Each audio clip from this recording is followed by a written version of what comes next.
Bonsoir à tous, je m'appelle Elodie Epanet et bienvenue sur ce live. J'espère que vous vous portez très bien. Alors, on va débuter ce live. Il est bien vrai que je débute avec quelques minutes de retard. C'est à cause des difficultés techniques.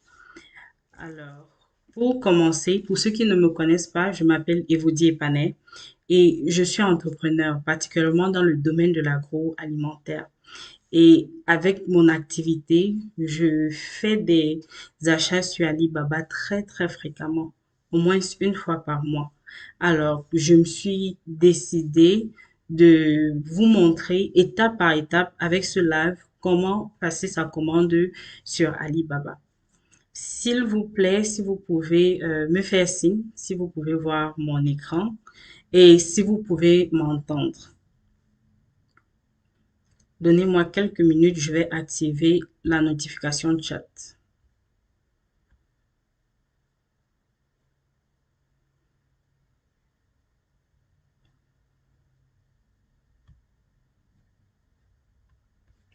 Est-ce que vous pouvez m'entendre? Est-ce que vous pouvez voir mon écran?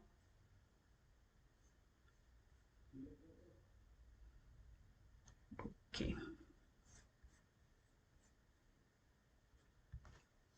Alors, j'ai un agenda de ce que je vais présenter aujourd'hui et on va voir tous ensemble ce qu'est Alibaba, pourquoi acheter sur la plateforme Alibaba, comment s'enregistrer sur cette plateforme, comment choisir le bon fournisseur, comment négocier le prix tout en ayant une marchandise de qualité. Comment trouver un transitaire, particulièrement pour ceux qui habitent en Afrique où il n'y a pas d'accès au port. Je pense par exemple au Tchad et au Niger aussi. Il n'y a vraiment pas un port, mais comment trouver un transitaire qui peut te livrer ta marchandise directement dans ton pays sans passer par un autre pays? Et enfin, je vais te donner le numéro de mon transitaire. Mais il est à noter que il est au Cameroun, il est basé au Cameroun et en Chine. Pour commencer, je vais vous introduire, je vais vous dire c'est quoi Alibaba. Alibaba, c'est juste une plateforme qui est en Chine et comme vous pouvez voir sur mon écran, c'est une plateforme qui permet aux acheteurs, en gros, particulièrement ceux qui achètent en gros, ou des business pour pouvoir faire leurs achats en Chine. Donc, ça connecte la Chine et l'acheteur et tu peux faire ta commande en ligne. Mais pourquoi commander sur la plateforme Alibaba? C'est simplement parce que Alibaba est basé en Chine et en Chine, il y a des très grandes usines qui produisent en gros. Donc, lorsqu'on dit en gros, on parle aussi d'une réduction de coûts. Pour moi particulièrement, je trouve que c'est très important pour moi de commander des choses venant de la Chine que certaines choses qui viennent sur place. Sur place, les personnes qui les vendent ont déjà mis leur prix, leur marge bénéficiaire et le transport et tout. Pour moi, qui est un business débutant, je vais dire, dans mon business, ça, ça peut être très cher. Donc, je préfère me ravitailler en Chine, pas dans tout, mais dans certaines de mes marchandises dont j'ai vraiment besoin pour le bien-être de ma société. Alors, comment s'enregistrer sur Alibaba? C'est très simple pour s'enregistrer. Il suffit juste, pardon, moi je suis déjà dans mon compte Alibaba, mais je vais sortir et tu peux joindre Alibaba. Il suffit juste de cliquer, joindre et je vais traduire ma page en français.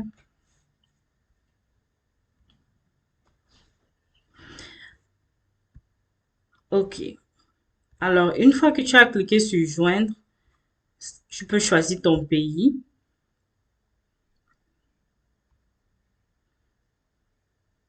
On va dire le Bénin.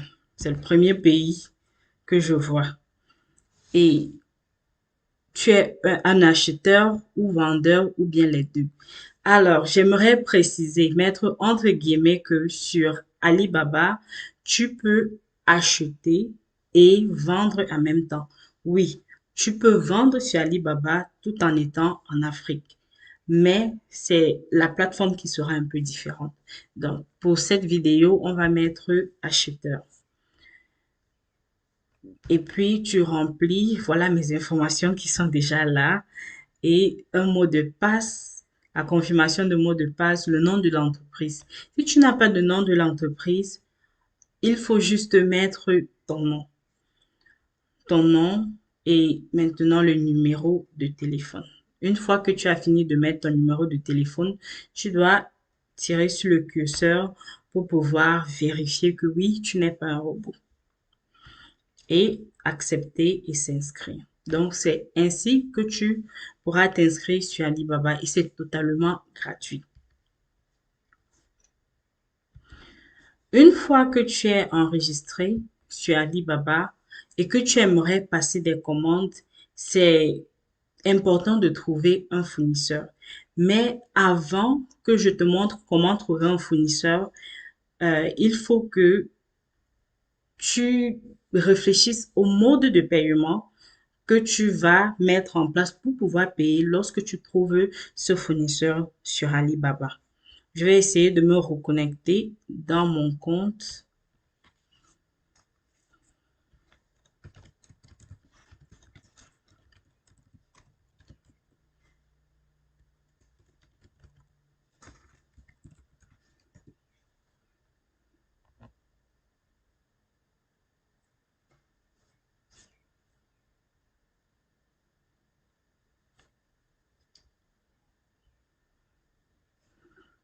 Ok, je suis déjà dans mon compte.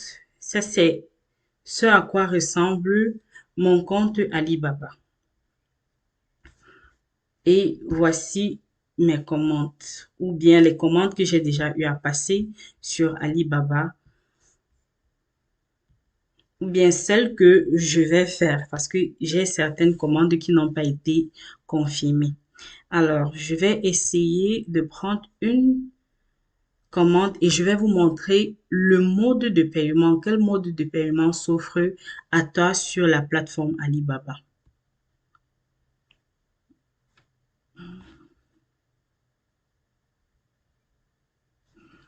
Ok, je vais essayer de cliquer sur effectuer le paiement. Et voici une liste de paiements qui s'offre à toi. Tu peux faire PayPal, Apple Pay, une carte débit ou crédit, et je vais revenir dessus. Western Union, un transfert bancaire ou bien un transfert en ligne. Beaucoup plus, si tu es en Afrique, ce qui s'applique à toi, c'est PayPal et une carte crédit ou débit. Alors, il y a plusieurs cartes débit ou crédit, Visa, Mastercard, American Express et bien d'autres encore. Si tu es en Afrique et que tu n'as pas un compte PayPal, tu peux regarder certaines vidéos sur YouTube pour t'aider à avoir un compte PayPal en étant en Afrique. Mais si tu n'as pas un compte PayPal, alors il te faut avoir une carte Visa ou bien une carte Mastercard. Une carte Visa, elle peut être divisée, séparée en deux. Il y a une carte prépayée et une carte Visa normale. La carte prépayée, c'est une carte que tu vas à UBA, par exemple. Tu leur demandes que j'aimerais avoir une carte prépayée et tu mets de l'argent dans cette carte. Tu peux, si tu as Orange Money, tu peux consulter même ta carte de crédit, pardon, ta carte prépayée grâce à Orange Money. Mais si tu as un compte bancaire, c'est ça la différence. Avec la carte prépayée, tu n'as pas besoin d'avoir un compte bancaire. Prenons le cas de UBA. Tu n'as pas besoin d'un compte bancaire à UBA. Mais si tu as un compte bancaire à UBA, tu peux avoir aussi une carte, mais qui n'est pas prépayée. Parce que dans la carte prépayée, c'est toi qui met ton argent. Alors que dans la carte régulière, tu as un compte. Oui, c'est ton argent, mais c'est dans un compte. Donc, ce sont ces deux différences-là. Maintenant que on a vu comment faire un compte, comment créer son compte, quels sont les modes de paiement qui s'offrent à toi. Regardons comment je fais pour trouver un fournisseur. Je ne sais pas quel est le produit qui t'intéresse. Si tu as un produit qui t'intéresse, mets-le dans le chat et je vais pouvoir regarder. Bon, je vais faire les mèches. Ça, c'est toujours ce qui me vient à l'esprit. Les mèches. Et on va dire mèches à tresser cette fois-ci. La fois dernière, j'avais fait mèches pour les tissages. Alors, une fois que tu as tapé ta recherche, tu as mis dans le, comment je vais appeler ça? En tout cas, ici, et tu cherches un produit, tu as mis à rechercher. Voici la liste, le résultat de recherche qui te vient. Et les prix sont en francs CFA ici. Il est très important, très très important pour un débutant de regarder, de s'assurer que le fournisseur a une assurance et que le fournisseur est vérifié par Alibaba. Pourquoi c'est très important? C'est deux choses. Premièrement, que le fournisseur a une assurance. Ça te donne l'assurance à toi que si c'est que il arrive quelque chose avec ton produit quand tu as passé la commande en route ou bien que lorsque tu reçois ce produit, ce n'est pas exactement ce que tu avais commandé. Ton fournisseur pourra te rembourser ton argent. Mais c'est une longue procédure. J'ai eu à faire cette procédure. C'était long. J'avais donné beaucoup de photos à Alibaba et aussi tous les messages que j'ai eu avec mon fournisseur. Mais à la fin, euh, on m'a remis une partie de mon argent parce que on devait être en termes communs. Je ne voulais pas renvoyer la marchandise en Chine et parce que ça coûtait trop cher. Donc, c'était mieux pour moi de rester avec la marchandise et juste accepter une partie de l'argent. Deuxième point, c'est être vérifié, que le fournisseur soit vérifié. Il y a beaucoup de compagnies, ou bien, pardon, de sociétés fictives en Chine. Et je vais te montrer cela après. Donc, tu veux t'assurer que cette société est vérifiée par Alibaba. Mais, ça dépend de tout un chacun. Oui, j'ai déjà eu à passer des commandes où le fournisseur n'était pas vérifié.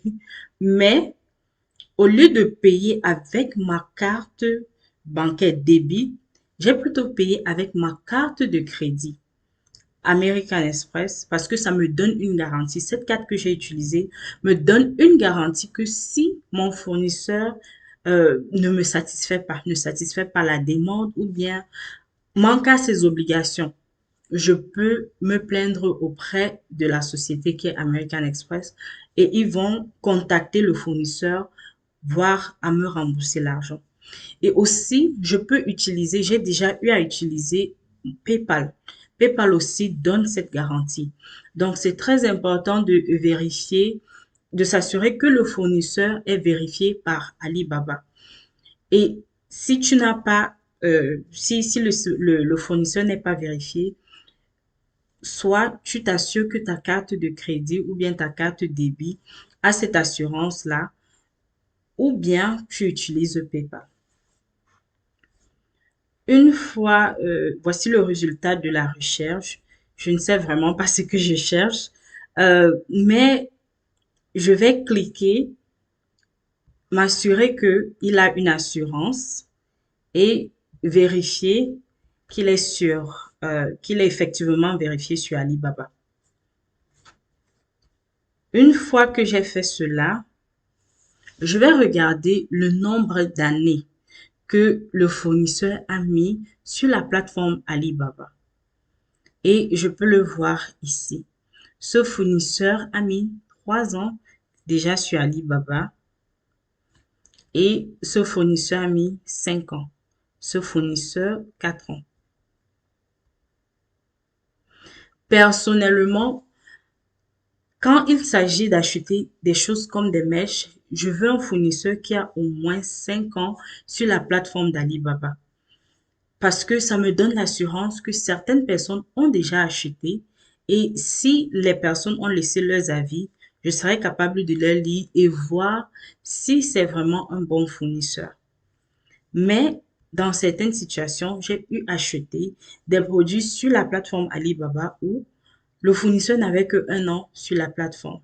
Mais je me suis assurée que il y avait que je me suis assurée que ce fournisseur-là était un bon fournisseur et qu'il était fiable.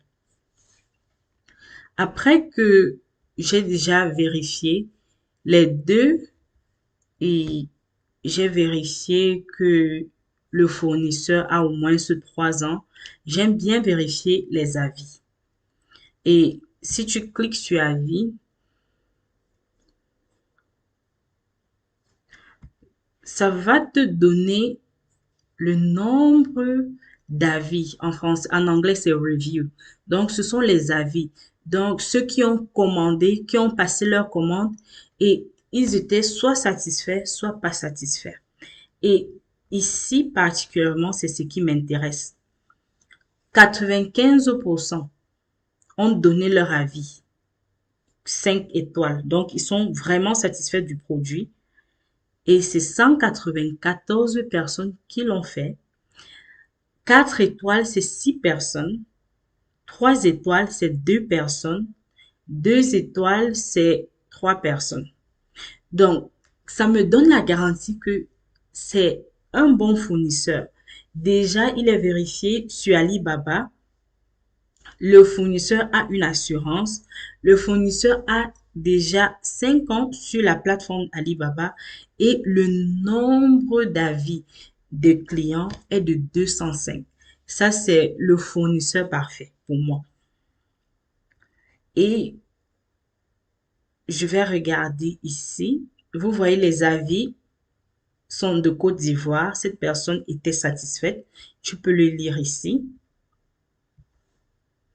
Ici, c'est des États-Unis.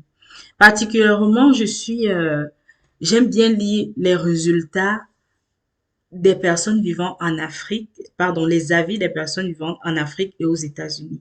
Pourquoi? L'Afrique est un peu loin par rapport à la Chine. L'Afrique, entre l'Europe et l'Afrique et l'Afrique, pardon, entre Afrique, Europe et Afrique, Chine, c'est la Chine qui est plus loin.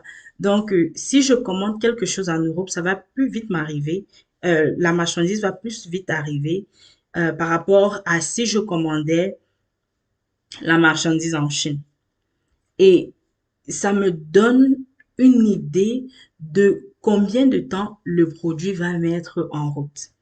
Et aux États-Unis, pourquoi? Parce que les Américains, c'est un peuple euh, qui est très strict. Lorsqu'ils passent une commande, ils s'attendent à la bonne qualité. Donc, lire leurs avis m'intéresse vraiment. Et cette personne a été aussi satisfaite en laissant 5 étoiles. On voit elle a fait une grosse commande et de plusieurs sortes de mèches et elle a laissé les avis. Donc, elle était vraiment sur toute sa commande. Elle a mis 5 étoiles. Elle était vraiment satisfaite. Et à celle-ci, ce client-ci au Malawi, la personne était aussi satisfaite. Donc, je fais ça jusqu'à ce que je vois que, OK, ce fournisseur est un bon fournisseur. Si je cherche un produit particulier, voici maintenant la page du fournisseur et on peut voir qu'il a ses assurances ici. Voici le nom de la société et voici son numéro de téléphone. Ça, c'est un peu comme le site web de de ce vendeur, pardon. Je peux voir ici les produits, la société, tout ce qui concerne la société et le contact, la promotion et les vidéos. Si tu veux, si tu veux faire regarder comment est la compagnie, qu'est-ce qu'ils font, juste clique sur Profil et Company Overview. Ça va te donner une idée de combien de personnes travaillent là-bas, où est-ce qu'ils sont, où est-ce qu'ils sont basés en Chine. Mais ce n'est pas quelque chose qui m'intéresse parce que je sais que j'aurai un transitaire. Je n'ai pas besoin d'aller en Chine. Maintenant, après l'avoir fait, tu peux regarder les produits du vendeur. Une fois que tu es satisfait du produit et que tu as repéré le produit qui t'intéresse, tu peux cliquer sur un produit qui t'intéresse et ça va te le montrer ici. Et je vais cliquer ces trois produits et je vais juste mettre à contacter ce fournisseur. Une fois que j'ai cliqué à contacter ce fournisseur, je peux juste écrire ce que j'aimerais dire au fournisseur. Pour cela, il te faut, si tu parles le français et pas l'anglais, si c'est possible, je vais repartir ici. Je ne sais pas si c'est ce fournisseur-ci.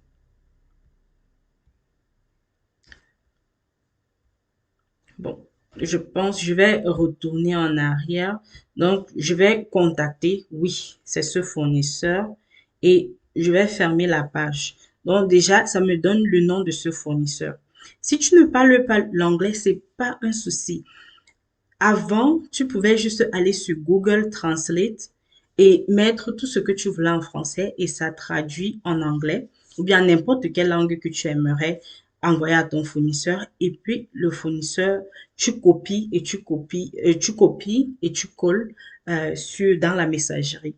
Maintenant, avec Alibaba, ils ont intégré la traduction directement. Donc, je peux taper bonjour monsieur et là, je vais cliquer là où il y a le symbole A et puis je vais mettre à traduire. Et ici, ça me dit traduit en anglais ou bien en plusieurs autres langues. Donc, je peux traduire aussi en chinois si je veux le faire, mais je préfère le traduire en anglais parce que 99 voire 100% des fournisseurs parlent anglais. Et si ce fournisseur ne s'exprime pas bien en anglais, il va te dire, attends, cette personne, mon collègue, va te contacter en anglais.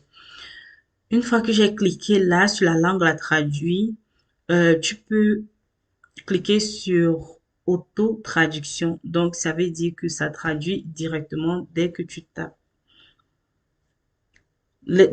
écris ton message, pardon.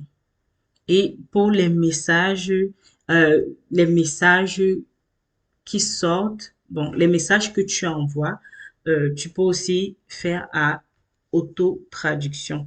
Donc, ça va te dire de l'anglais en chinois ou bien tu peux changer de l'anglais en français, dépendamment de de quelle langue tu parles. Une fois que tu as fait ça, tu envoies ton message au fournisseur. Pour moi, le message que j'envoie est bonjour monsieur, je m'appelle Evody. Euh, Voici le nom de ma société. Je suis intéressé par tel ou tel produit et j'aimerais avoir votre catalogue. Et aussi, j'aime mettre, est-ce que vous avez un numéro WhatsApp? Pourquoi est-ce que je demande le numéro WhatsApp à mon fournisseur? C'est parce que avec les États-Unis, il y a une différence de 12 heures de temps. Il est 14h32 chez moi maintenant. En Chine, il est 2h32 du matin.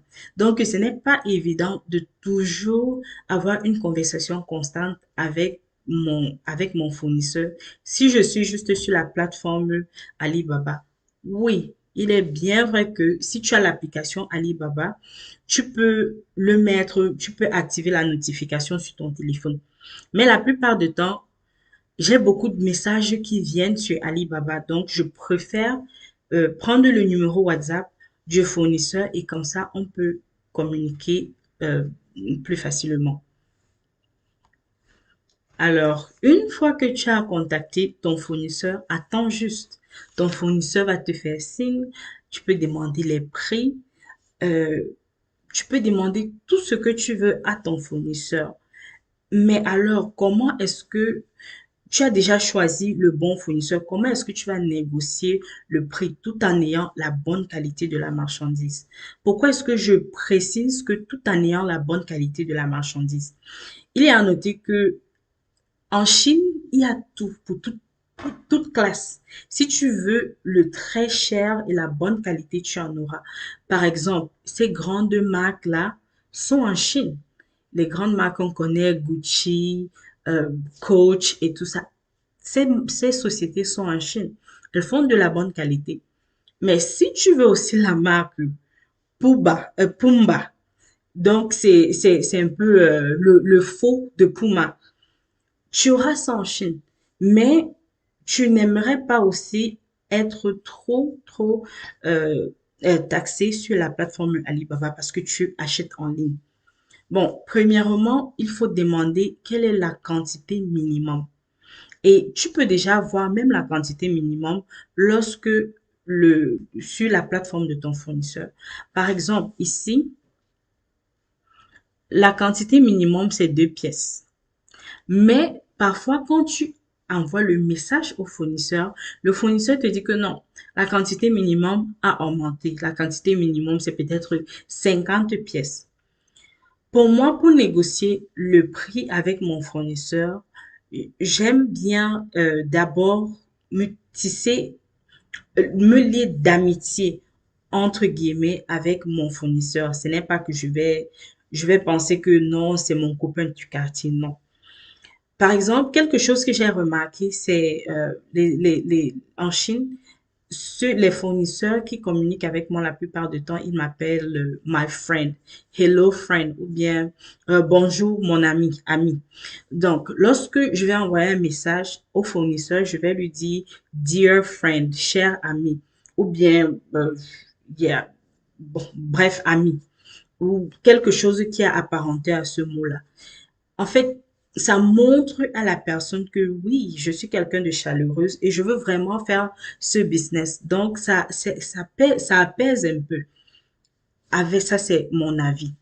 Et lorsque je fais cela, je peux envoyer juste un message pour dire bonjour, comment tu vas aujourd'hui? Et lorsque je veux commencer la conversation, je ne dis pas bonjour, j'aimerais avoir le prix pour ceci.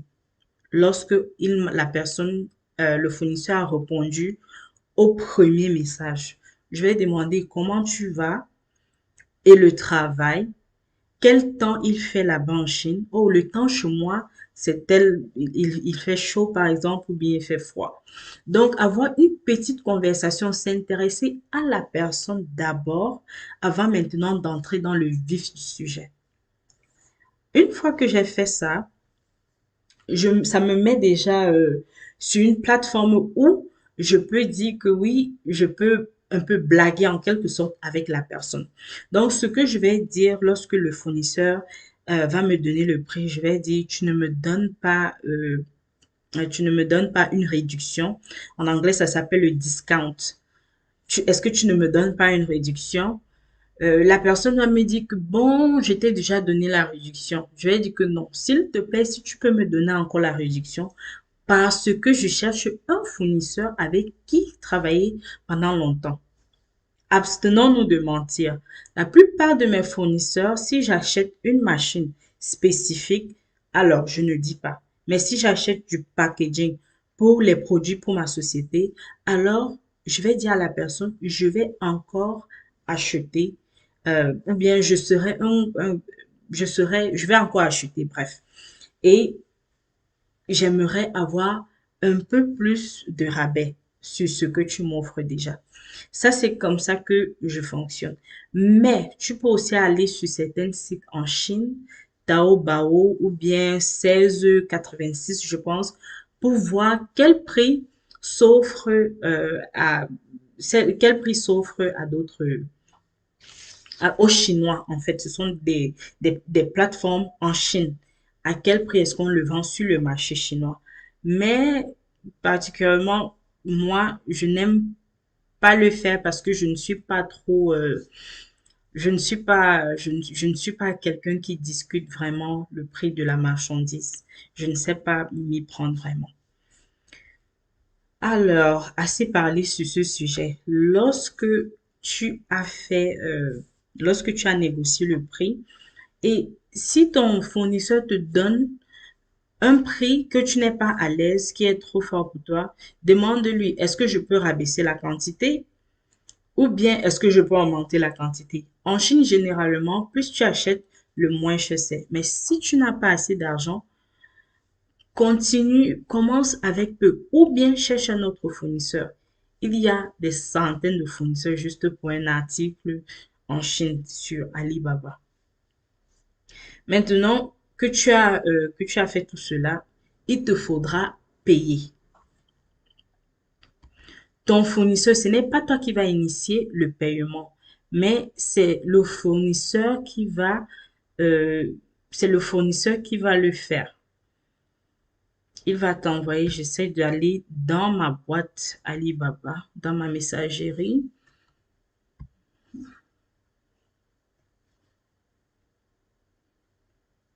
Je vais essayer de voir une commande que j'ai faite récemment.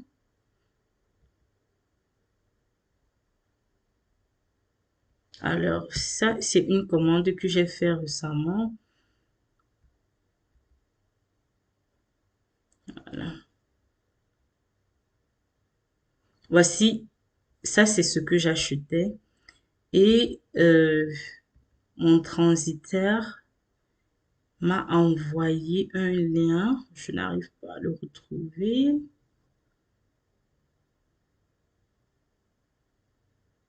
Ok, voilà.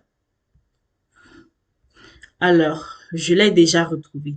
Voici ce lien. Donc, le fournisseur t'envoie ce lien de paiement. Et puis, ça va dire cashieralibaba.com. Moi, j'aime particulièrement payer sur Alibaba. Il est bien vrai que ça coûte cher. Ça coûte vraiment, vraiment cher. Mais je préfère payer sur la plateforme Alibaba en utilisant soit ma carte, soit mon compte PayPal. Dès qu'il t'envoie le lien, tu n'as qu'à cliquer. Ici, j'ai déjà payé, j'ai déjà payé cette facture. Donc, tout ce que je dois faire, c'est d'attendre mon produit. Donc, tu n'as vraiment pas à à te stresser là-dessus. Dès que tu as un prix que tu as fixé avec ton fournisseur, c'est lui qui va t'envoyer le lien de paiement. Alors, une fois que tu as fait le lien de paiement, je vais essayer de rentrer à mes commandes. Je vais essayer de rentrer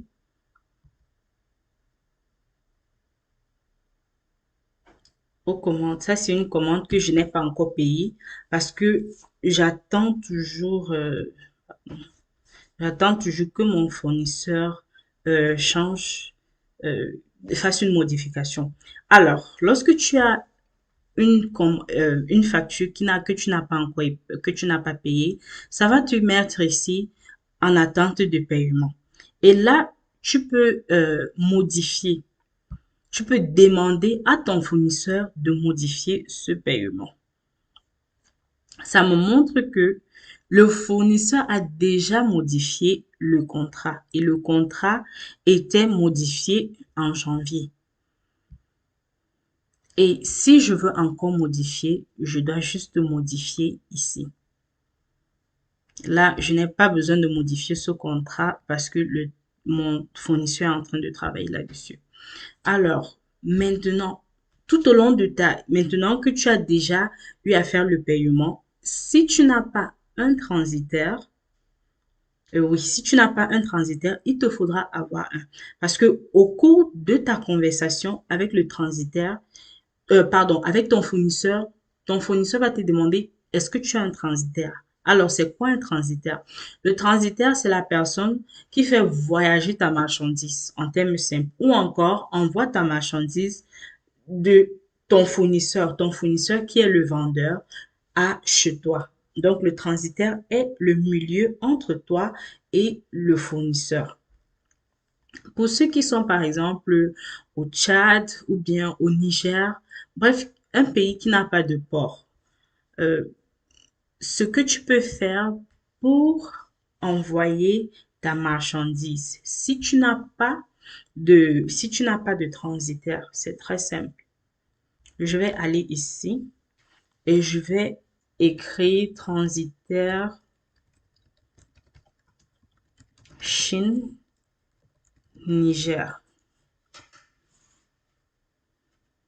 Alors, et je vais refaire la même chose parce que ce transitaire, c'est un peu sur Alibaba, c'est toujours dans la catégorie produits. Donc, c'est ou bien fournisseur. Donc, il y a deux catégories, produits ou fournisseurs. C'est dans la catégorie produits. Et je vais juste m'assurer que cette personne a une assurance parce que si ma marchandise se perd en route ou bien s'il y a par exemple un incendie, comme cela a été le cas il y a quelques années, un avion de Ethiopian Airlines en Chine a brûlé, je vais être sûr que ma marchandise, l'argent que j'ai dépensé, que mon fournisseur ou bien mon transitaire que j'ai utilisé me remette cet argent pour que je puisse encore faire passer une autre commande. Et je vais juste m'assurer que que le fournisseur, cette agence de ce transitaire est bel et bien vérifié en Chine. C'est très important pour moi lorsqu'il s'agit du transitaire parce que le transitaire peut prendre ta marchandise et ne pas te l'envoyer. Alors, lorsque j'ai ça, je vais encore vérifier, m'assurer que la personne a au moins ce 5 ans sur la plateforme Alibaba. Si la personne n'a pas 5 ans sur la plateforme Alibaba, s'il te plaît, ce n'est pas la fin du monde. Euh, tu peux toujours faire avec un transitaire qui a un an sur la plateforme, mais tu dois regarder toujours les avis. Par exemple, euh, ce transitaire Chine-France a 5 ans sur la plateforme Alibaba, mais il n'a que 4 avis. Alors que ce transitaire a un an sur la plateforme Alibaba, mais les avis sont de 11. Donc, je vais cliquer sur ces avis et essayer de lire. Donc, il y a une personne qui n'a pas aimé le service sur 10. C'est pas trop mal, mais je veux savoir pourquoi. Ok, je ne vois pas, je vais essayer de cliquer là. Non, je n'arrive pas à voir. Bref, il faudra que je parcours tout pour voir qui n'a pas été satisfait. Bon, je suis en train de voir ce client-ci qui est au Pakistan et il dit bad experience, too late. Alors, il n'a pas aimé le service parce que c'était en retard. Est-ce que le retard de ta marchandise va te déranger? Souvent, le transit aérien, c'est 10 jours. Mais il arrive que, parce que ces fournisseurs font le groupage, le transit peut durer un peu plus longtemps. Malheureusement, c'est ce qui arrive. Donc, le groupage dure longtemps et le transit va durer obligatoirement. Mais si ça ne te dérange pas du tout, ça vaut quand même la peine de regarder, de contacter le transitaire. Une fois que tu es à l'aise avec le transitaire, tu n'as qu'à le contacter. Contacter le transitaire une fois de plus et lui dire bonjour, je m'appelle tel, je suis intéressé par les services de transit de la Chine au Niger, de la Chine au Sénégal, même si ton pays a un port. Ça, c'est si tu n'as pas de transitaire, si tu n'as pas un transitaire qui est connu, qui fait le transit qui fait le transit dans ton pays. Donc, mais tu dois être précis dans le pays que tu aimerais que le transitaire t'envoie la marchandise. Une fois que tu l'as fait, tu envoies tu envoies ça au transitaire. Souvent, le transitaire va te demander, mais tu as combien de kilos? Et parfois, ils ont un nombre de kilos minimum. Je vais essayer de voir dans mon compte Alibaba si quel est approximativement le nombre de kilos que certains transitaires qui m'ont approché m'ont dit que je pouvais avoir. Alors, oui, ça c'est cette société-ci. Alors, ils n'ont celui-ci ne m'a pas dit.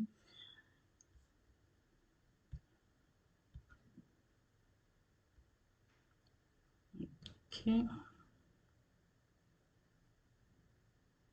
Je suis en train de lire les messages pour voir s'il met. Ça, c'est une société qui m'envoie souvent des messages parce que je commande tellement en Chine. Donc, il y a des sociétés, lorsque tu commandes beaucoup, Alibaba donne la possibilité à ses fournisseurs de te contacter. Et les sociétés logistiques te contactent aussi pour te proposer leurs services. Donc, je vais essayer de traduire ceci. Alors, je n'ai pas configuré la traduction. Bon, ça me dit que par fret maritime, c'est presque 2 dollars pardon, par kilo, et puis ça va faire 26 à 24 à 26 jours. Et ça, c'est pour les États-Unis. Et pour l'Angleterre, par voie maritime, ça c'est 3 dollars par kilo, 35 à 40 jours. Waouh! Quelle différence de prix. Donc, c'est un peu ça. Et lorsque tu as fini de le faire, lorsque tu as fini de contacter le fournisseur, parle avec le fournisseur. Si tu as des questions, n'hésite pas à le faire. N'hésite pas à le faire. Et si tu n'es pas confortable avec la réponse que ton transitaire te donne, tu peux utiliser un autre transitaire. Donc, c'est comme ça que je fais, c'est ce que je fais euh, dans ma vie, pardon, pas dans ma vie, mais lorsque je suis en train de passer des commandes sur Alibaba. Je le fais tout le temps pour pouvoir avoir les meilleurs prix à mon goût. Mes meilleurs prix peuvent être différents de tes meilleurs prix et aussi avoir un transitaire qui est fiable pour le pays. Là où je me trouve, le transit est vraiment facile. Donc, certains transitaires certains fournisseurs travaillent déjà avec des transitaires. Ce qui fait que je demande juste le prix du transit et ils me disent, est-ce que tu veux inclure la douane ou bien payer la douane toi-même. La plupart du temps, je préfère qu'ils payent la douane. Mais il y a certaines machines que je préfère payer moi-même la douane. Récemment, je leur ai dit que j'aimerais payer la douane. Et parfois, la douane, ici aux États-Unis, est de 8%. Oui, pardon, 8,5%. Donc, c'est comme ça que je fais. Alors, c'est ainsi que ça arrête. Je crois que j'ai couvert tous les points.